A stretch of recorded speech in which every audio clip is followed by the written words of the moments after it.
Fala galera, bom dia, boa tarde, boa noite, boa madrugada. Meu nome é Sidney Martins, sou professor de língua portuguesa aqui do LAC Concursos e é com extremo prazer que a gente vai trabalhar hoje a concordância verbal. E como eu já disse a vocês, aqui o camarada vai na ferida. O pior avaliador não é aquele que só trabalha com concurso público a vida inteira. É aquele que antes de trabalhar com concurso público foi professor de escolas fundamentais.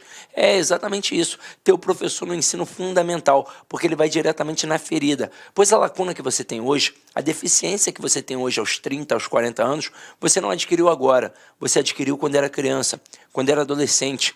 Então o avaliador ele sabe, é por isso que ele brinca com essas frases grandes. Se você já fez um módulo de redação, você já deve ter escutado do teu professor para não produzir períodos longos nem inversões. Aí pensa comigo, vamos pensar. É errado produzir um período longo? Claro que não é. Quem já fez faculdade sabe que ao ler um autor que produz períodos longos, você reproduz períodos longos. Ao ler um autor que produz períodos curtos, você reproduz períodos curtos. Mas nós estamos falando, por exemplo, da redação do concurso público. E quando você produz períodos longos, você fica fadado a erros gramaticais. Dois, no caso. O primeiro de concordância, porque o núcleo do teu sujeito pode ficar muito distante do teu verbo, e aí você pode cometer o erro de concordância. Segundo erro, erro de pontuação. O sujeito pode ficar muito grande, você pode sentir aquela falta, aquela necessidade de dar uma respirada, ó. Ufa! Aí tá com uma vírgula ali, e vai acabar separando, por exemplo, um sujeito do verbo, e vírgula é processo sintático, e não pausa de respiração. Inversão, tá errada a inversão? Não, não tá. Grandes escritores da nossa literatura produzem maravilhosos textos repletos de inversão. O nosso próprio hino nacional, ele é repleto de inversões, que em figuras de linguagem nós chamamos de hipérbatos. Agora, quando você produz um texto, se você produz invertido, você dificulta a compreensão de quem está lendo. É por isso que o teu professor de redação pede para você produzir períodos curtos e sempre na ordem direta. Por que período curto? Porque evita o erro de concordância e o erro de pontuação. Por que na ordem direta? Porque facilita a compreensão. O que é a ordem direta? É o sistema SVC, sujeito, verbo e complemento. Agora, facilita por quê?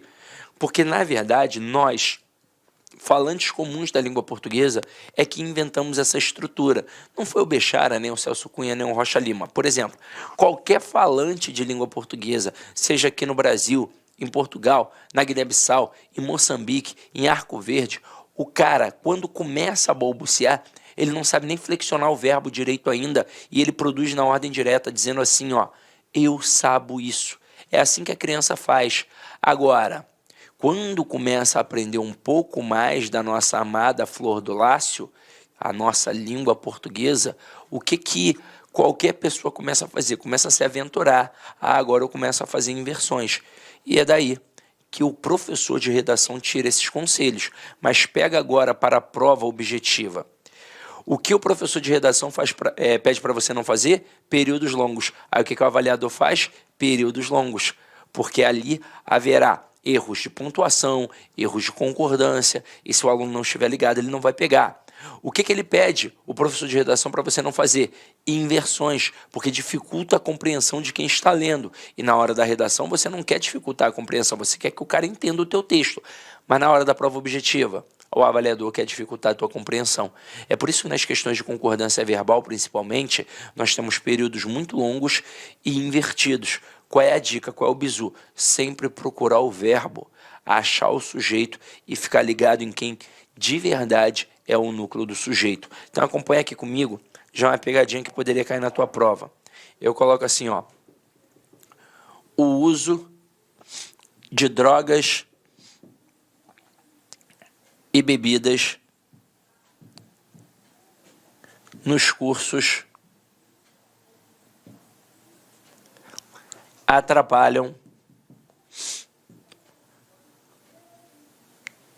os alunos. Ó, não tô fungando porque eu uso droga não, tá? É porque eu tô resfriado, tá? Agora, se liga aqui. Quando você olha para uma frase assim, num primeiro momento, você acha até que ela está correta, porque você entende a ideia transmitida e tudo escrito corretamente, então parece que está tudo muito ok. Mas para descobrir se a frase está certa ou errada de acordo com a concordância verbal, o bizu é logo achar quem? O verbo. E por quê? porque é o verbo que vai me dizer quem é o sujeito. Não dá para olhar para os substantivos e achar que ali eu vou encontrar o sujeito. Não, eu tenho que primeiro achar o verbo e perguntar a ele quem é o sujeito. Sempre perguntando quem ou o que. Então, neste momento, você vai ver que o verbo se apresenta no plural. Mas, como eu já disse a vocês, a minha pergunta nunca pode ser de cara no plural. Ela tem que ser no singular, porque pode ser uma pegadinha. Eu ainda não fiz a pergunta, por exemplo, não sei quem é um referente. Então, quem ou o que atrapalha os alunos? O uso de drogas e bebidas.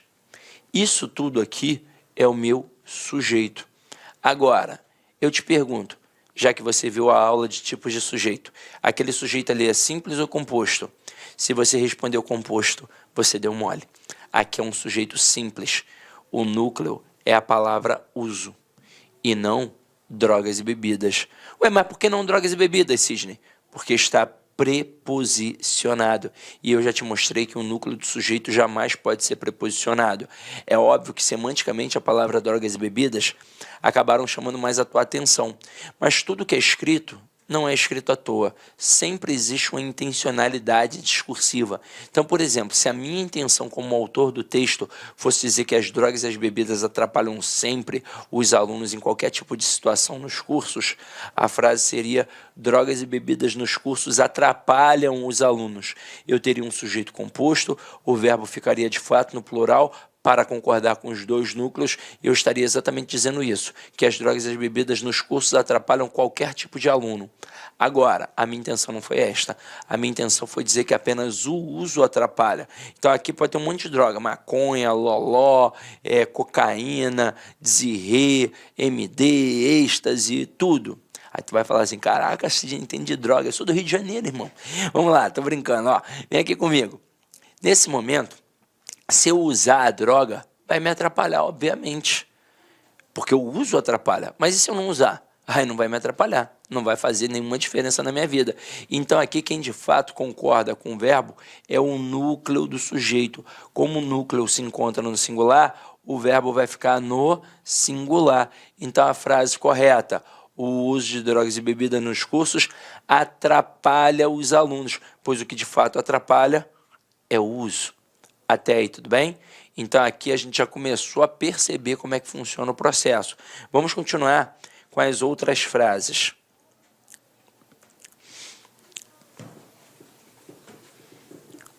Vamos massificar um pouco mais isso, ó.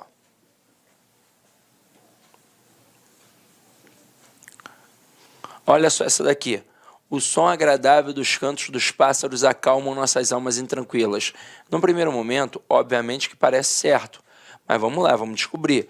Eu vou achar o verbo e vou perguntar a ele quem é o sujeito. Quem ou o que acalma nossas almas intranquilas? A resposta: o som agradável dos cantos dos pássaros. Tudo isso é o meu sujeito. Agora, quem é o núcleo do sujeito? Sempre o substantivo, sem preposição. Então, aqui no caso, ó, a palavra som. Então, como o núcleo do sujeito está no singular, como é que tem que ficar o verbo? No singular.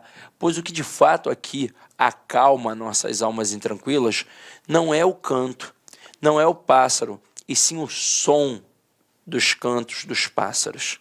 Então, por isso o verbo fica no singular. Agora, olha essa segunda aqui. O choro das crianças das comunidades carentes nos comovem. Quem ou o que nos comove? Vamos, achei o verbo, vou perguntar a ele quem é o sujeito. A resposta: o choro das crianças das comunidades carentes. Tudo isso é o meu sujeito. Agora, quem é o núcleo do sujeito? É a palavra choro. Ah, não poderia ser crianças? Não, não, porque está preposicionado. E aqui, ó, galera, não é a criança que me comove, e sim o choro das crianças das comunidades carentes. Então, neste momento, como o núcleo se encontra no singular, o verbo também vai ficar no singular. Então, a frase correta: o choro das crianças das comunidades carentes nos comove, pois o que de fato comove é o choro. Agora, olha essa 3. Essa 3 aqui, ela é muito simples, mas ela é uma pegadinha pesada na prova, porque o cara começa com verbo. E aí, qualquer falante comum da língua portuguesa, ao começar uma frase com verbo, a tendência que ele deixa ali é uma tendência de colocar o verbo no singular. E por um motivo muito simples, ainda não apareceu o referente. Então ele tende a colocar o verbo no singular por não ter aparecido o referente. E se a frase ainda for grande e pior, for uma frase que dá para entender, aí ele não vai ver erro nenhum. E olha só o que acontece aqui. Vinha de algum lugar indefinido aqueles viajantes. Dá ou não dá para entender a ideia transmitida? Dá. Mas vamos lá, a questão de concordância, você não pode dar mole. Qual é a primeira coisa que você vai fazer? Vai achar o verbo e vai perguntar ao verbo quem é o sujeito. Quem vinha? Aqueles viajantes. Agora que eu achei o sujeito, eu quero saber quem é o núcleo. Quem é o núcleo? Viajante. Núcleo no plural, o verbo tem que ficar como? No plural. Então o certo aqui seria: vinham de algum lugar indefinido aqueles viajantes. É claro que se essa frase estivesse no processo de ordem direta, ninguém erraria. Será que alguém colocaria aqueles viajantes vinham? Não, todo mundo colocaria aqueles viajantes vinham. Mas quando inverte, já dificulta. Então, gente, o bizu sempre, numa questão de concordância verbal, é achar o verbo, olhar o sujeito e buscar o núcleo do sujeito. E aí sim, se o núcleo estiver no singular, o verbo fica no singular. Se o núcleo estiver no plural, aí o verbo fica no plural. Agora, continuando para a gente massificar, ó. Deixa eu apagar aqui para não ficar poluído visualmente. Aproveito e bebo uma aguinha.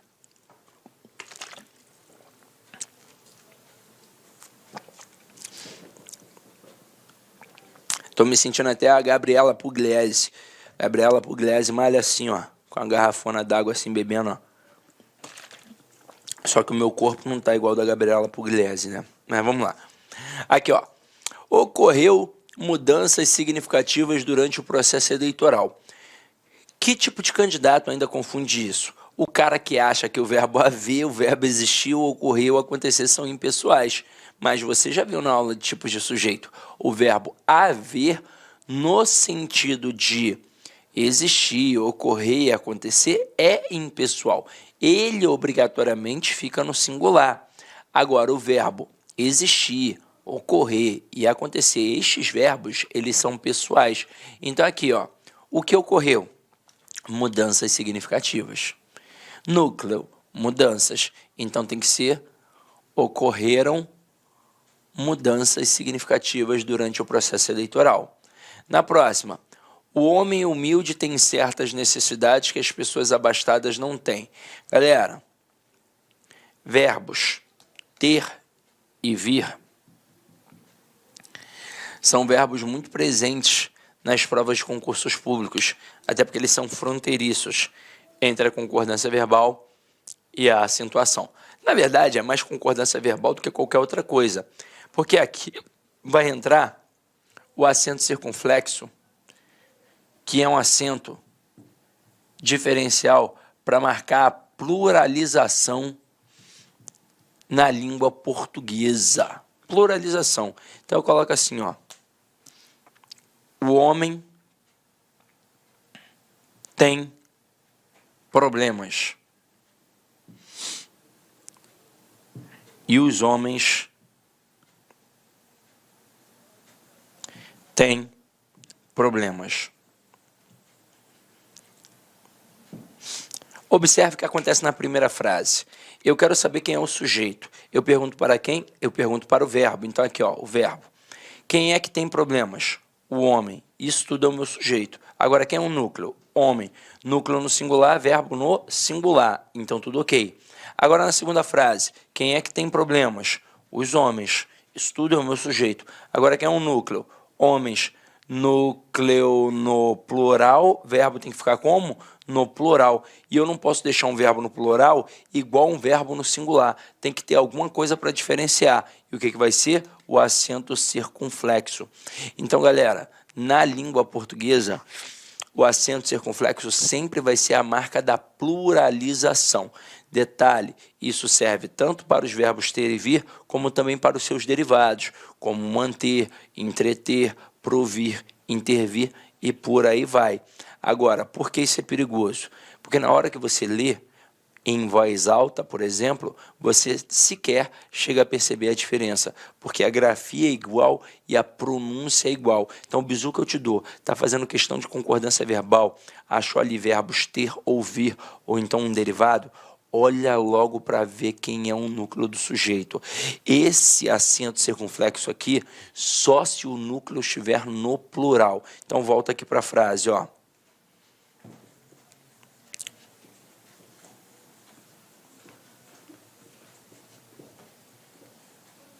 Olha aqui, ó.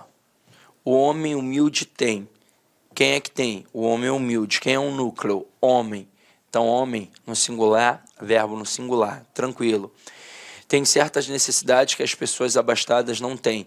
Quem aqui agora não tem? As pessoas abastadas. Quem é o núcleo? Pessoas. No plural. Como é que tem que ficar o verbo? No plural. Então, coloca o acento circunflexo. Então, esse era o erro. Questão 6. As crianças da cidade se mantêm alheias a tudo. Quem é que se mantém alheias a tudo? As crianças da cidade grande. Eu não acho que não tinha falado o grande. Neste momento, quem é o núcleo do sujeito? Crianças. O núcleo está no plural, o verbo tem que ficar como? No plural. Ah, Sidney, mas o mantém aqui já tem um acento. Mas tem um acento agudo. Se aqui fosse criança, aí sim eu diria a criança da cidade grande se mantém ali a tudo. Neste momento, o verbo estaria no singular. Mas por que tem aquele acento? Ora, porque é uma regra básica de acentuação. Oxítona terminada em "em", assim como tem a palavra também. Então, tem um acento. E acento agudo é só um pauzinho, então não tem como você confundir. Só um pauzinho é singular. Acento circunflexo, ó, são 2 pauzinhos, então por isso plural. Então, ali ficou faltando acento circunflexo para concordar com o termo crianças. E com isso, a gente fecha a primeira pegadinha da tua prova. Agora a gente vai começar a falar de outras pegadinhas possíveis. Então vamos lá. Próxima pegadinha aqui, ó, é em relação ao sujeito composto. Existe a possibilidade de nós termos aqui 2 tipos de concordância. E vamos trabalhar isso agora com calma, ó. Presta atenção no que eu vou te falar. Olha essa primeira frase. O gato e a gata miaram. Isso aqui está na ordem direta, em que eu coloquei primeiro o sujeito composto e depois o verbo. Quando isso acontecer, eu vou ter aquilo que eu chamo apenas de concordância gramatical. E o que é a concordância gramatical? Uma concordância baseada na soma. É a concordância natural de qualquer falante comum da língua portuguesa. Então, se é baseada na soma, o verbo obrigatoriamente vai concordar com os 2 núcleos do sujeito. Por isso, o gato e a gata miaram. Não existe outra possibilidade. Agora, quando eu coloco na ordem invertida, quando eu começo primeiro com um verbo e depois eu coloco o sujeito composto, aí eu tenho 2 tipos de concordância, tanto a atrativa quanto a gramatical. Então aqui quando eu digo miaram o gato e a gata, eu tenho a concordância gramatical, em que o verbo vai concordar com os 2 núcleos, por isso miaram o gato e a gata. Agora, eu também posso ter a concordância atrativa, e aí vai dar a expressão miou o gato e a gata, em que o verbo agora concorda apenas com o núcleo mais próximo. E aí se liga só na parada que eu vou te falar. Por que é importante saber isso? Porque às vezes o avaliador é extremamente traiçoeiro. Então, numa questão objetiva, por exemplo, ele pode colocar assim, ó, dentre as opções abaixo, qual é aquela que está em desacordo com o padrão culto da língua? Aí ele coloca a letra A, o gato e a gata miaram. Letra B, miaram o gato e a gata. Letra C, miou o gato e a gata. E na letra D e na letra E, vai falar outras coisas completamente diferentes do papagaio, do periquito e por aí vai. Aí o candidato desavisado vai pensar, é uma dessas 3, pô, elas são muito parecidas. Só que na verdade as 3 estão corretas. Agora você, quando produz o texto, o que a gente faz? A gente coloca sempre na ordem direta, mas é importante saber que na hora dessa inversão aqui, eu posso ter a concordância gramatical e também a concordância atrativa. Por isso que eu posso dizer, chegaram o professor e o seu aluno, ou então chegou o professor e seu aluno. Agora, se eu tivesse colocado o verbo na ordem direta, se eu tivesse colocado o sujeito composto antes e depois o verbo, aí eu só poderia ter a concordância gramatical. Eu só poderia ter o professor e seu aluno chegaram. Entenderam a pegada? Essa não é muito difícil, não. Agora, continuando aqui, ó. Quando eu tenho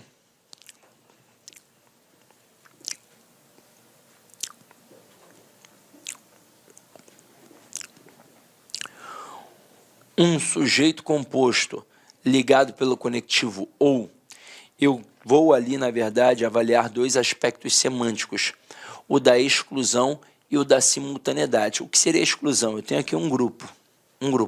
Eu retiro o camarada do grupo. Isso é uma exclusão. Agora, simultaneidade é quando todos do grupo realizam aquela função. Então, aqui, ó, quando eu digo João ou José casará com Maria, pelo padrão cultural da nossa sociedade, não são os dois que vão casar. Ah, mas meu vizinho, ele tem duas mulheres, Sidney. Ele é casado com duas mulheres. Não, ele fez uma união poliafetiva. Casamento na igreja ainda não rola. Então, aqui, ou só o João ou só o José é que de fato vai casar com a Maria. Então, aqui, ó, houve uma exclusão. Se houve uma exclusão, só um ganhou a parada aqui, eu vou deixar o verbo no singular. Agora, quando eu coloco muito frio ou muito calor podem matar o bebê, aqui de fato não é só o frio ou só o calor, aqui os dois podem matar o bebê. Então existe uma relação de simultaneidade. Com isso o verbo obrigatoriamente fica no plural. Continuando nossa brincadeira, vamos lá.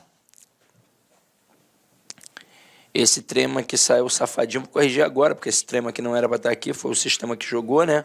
Vamos lá, a gente faz aqui as coisas ao vivo. Vamos lá, ao vivo. Tirar esse trema safado aqui, ó. Pá. Pronto. A gente faz ao vivo, quem sabe faz ao vivo. Se liga só. Neste momento aqui, quando eu tenho um sujeito composto com núcleos coletivos ou quase assim, são palavras semanticamente muito similares, muito próximas. O verbo pode ficar no singular ou então concordar com os elementos. Então aqui, ó, a paz e a tranquilidade comoveu o povo ou a paz e a tranquilidade comoveram o povo. Nós, naturalmente, vamos acabar jogando para o plural. A paz e a tranquilidade comoveram o povo. Mas como essas duas palavras aqui, elas estão dentro de um nicho semântico, a gramática permite que você deixe o verbo na terceira pessoa do singular. Então, cuidado com isso. Ah, isso cai em prova? Cai, por incrível que pareça, cai. E se você der mole, o avaliador te derruba, tá? Agora aqui, ó, molezinha. Quando a gente tem sujeito composto por pessoas diferentes. Se eu tiver a primeira pessoa do singular, o verbo obrigatoriamente vai ficar na primeira pessoa do plural. Então aqui, ó, eu, tu e ele chegamos. Tem a primeira pessoa do singular? Tem. Então, verbo na primeira pessoa do plural. Agora, se só existirem ali segunda e terceira, eu tenho duas possibilidades. Eu posso ter tu e ele chegastes com a segunda pessoa do plural, o vós, ou então tu e eles chegaram como se o sujeito fosse vocês, como se eu dissesse assim, ó, vocês chegaram. Essa possibilidade é inerente? É. Isso faz parte da língua, é um fato culto, então você tem que adotar, tranquilo? Aí agora a gente vai pegar um cara que você vai marcar um asterisco aí. Esse cara é importante, quando a gente tem núcleo coletivo seguido de especificação. Não só núcleo coletivo, expressões partitivas que têm a mesma ideia, a maioria, a minoria, por aí vai. Então, olha só o que acontece aqui, ó. A gente já colocou especificado. Vou colocar frases 1 e 2. Na frase 1, um grupo de estudantes se aproximou. Quem é o sujeito? Um grupo de estudantes. Na frase 2, um grupo de estudantes se aproximaram. Quem é o sujeito? Um grupo de estudantes. Na frase 1, quem é o núcleo do sujeito? Grupo. Na frase 2, quem é o núcleo do sujeito? Grupo. Caramba, não pode ser estudante? Não, porque estudante está preposicionado. Mas com certeza, semanticamente, chamou mais a tua atenção. E por isso a gramática permitiu os dois tipos de concordância verbal. Na primeira frase, a gente tem aquilo que a gente chama de concordância gramatical, que é uma concordância baseada na soma. Ou seja, o verbo vai concordar com o referente. E quem de fato é o referente do verbo é o núcleo do sujeito. Então aqui, ó, o núcleo é a palavra grupo. Tudo bem que indica uma coletividade, mas estruturalmente se apresenta no singular. Então, portanto, o verbo fica no singular. Agora, A gramática também permitiu uma concordância atrativa, em que o verbo vai concordar com o termo especificador, na verdade, com o núcleo do termo especificador. Aqui no caso, como esse termo especificador se apresentou no plural, o verbo pode ficar também no plural. Então, posso dizer, um grupo de estudantes se aproximaram. Agora aqui, essa concordância é facultativa. Então, tanto faz dizer um grupo de estudantes se aproximou ou um grupo de estudantes se aproximaram. Tanto faz. Aqui não há a menor diferença. Agora, pode ter pegadinha na prova? Pode. Se o cara colocar assim, ó.